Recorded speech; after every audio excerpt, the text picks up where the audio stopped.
But Abram agrees with the suggestion. Listen to verses 3 and 4. Then Sarai, Abram's wife, took Hagar, her maid, the Egyptian, and gave her to her husband Abram to be his wife. And Abram had dwelt 10 years in the land of Canaan. So he went in to Hagar, and she conceived.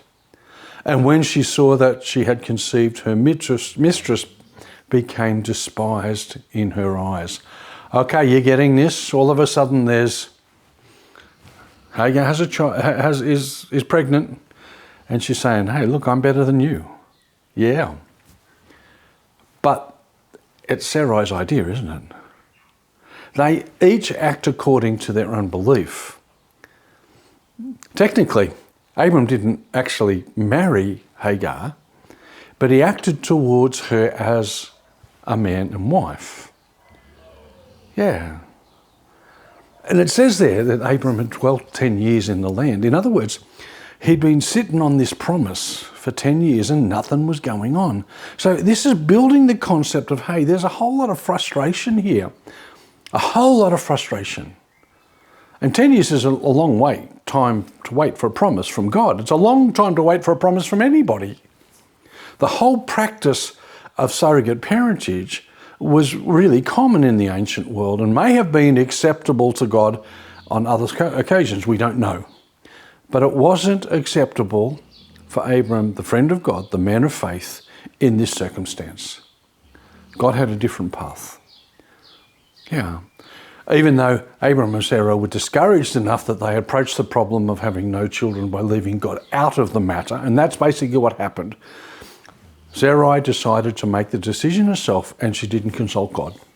It was as if they said, we got out of the equation, how do we solve this? This reeks of spiritual doubt and lack of faith, and a dozen other thought processes. This was wrong for many reasons. Firstly, God is never out of the equation. Men and women of faith must walk in faith, not in unbelief. Men and women of faith must see things in the realm of the Spirit, not only in the material world. And sometimes that's difficult. The long wait for the promise discouraged them and made them vulnerable to acting in a way that left God out. Yet even after this, it would actually be another 13 more years before the child promise comes about. That's a slow coming promise, isn't it?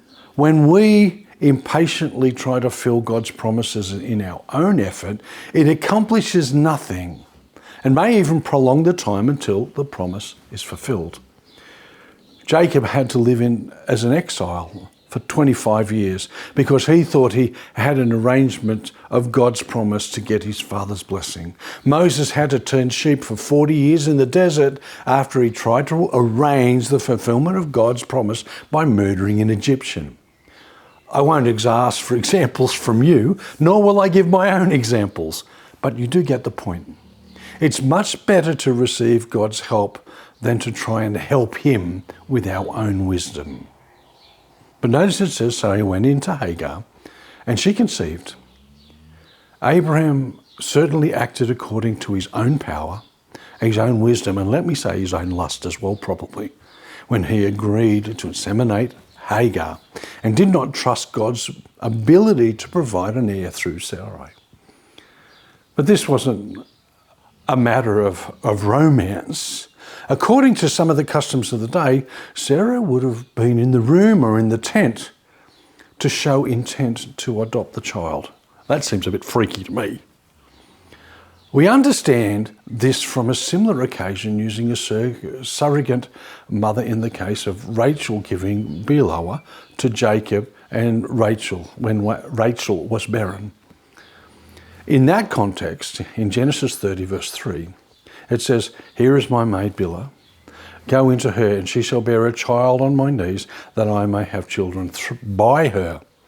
Notice the phrase there, as bear a child on my knees, refers to the ancient practice of surrogate adoption. Some believe that phrase refers only to the symbolic placement of a child on the knees when one adopts. Now, this is a really big passage. really big passage. But we'll notice there's always consequences when we make decisions for ourselves and leave God out. It says, and she conceived. So from Sarai's perspective, a terrible thing happened, but a good thing happened. Abraham succeeded in making Hagar pregnant. This proved beyond all doubt that the failure to provide a son was in fact the fault of Sarai, if you want to put it that way, not a husband. In a culture that is so highly valued childbearing, mothering a child of a wealthy and influential man like Abram gave a servant girl like Hagar really exalted status and made her appear even more blessed than Sarai.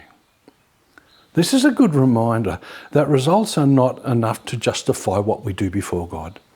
It's not right to say, hey, they got a baby out of it, that must be God's will. The flesh profits nothing, but it can produce something. Here we go. Doing things in the flesh may get results, and we may be sorry that we got them. Consequences. Whatever a man and woman attempt to do without God will be a miserable failure in the long term, even if it is a miserable success. When she saw that she had conceived, her mistress became despised in her eyes. Hagar immediately began to think of herself as better than Sarai. You see where this has all gone. It's a bad situation became worse.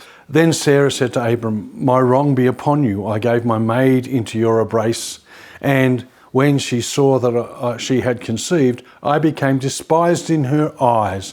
The Lord judged between you and me. So Abram said to Sarah, indeed, your maid is in your hand.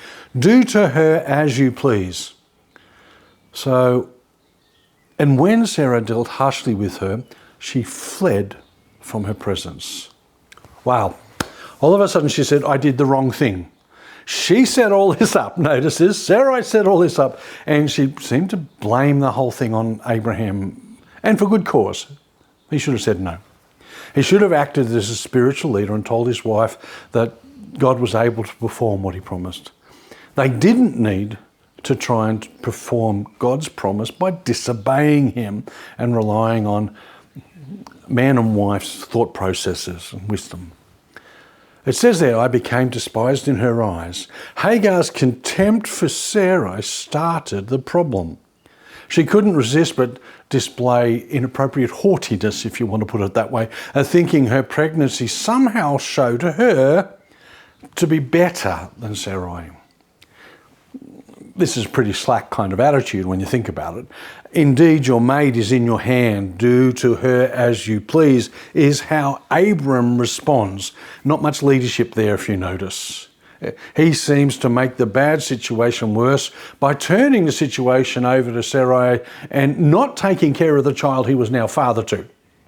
Yet in this, he also put his relationship with Sarah first, and that's significant. These terribly complicated and difficult family situations often arise out of our disobedience.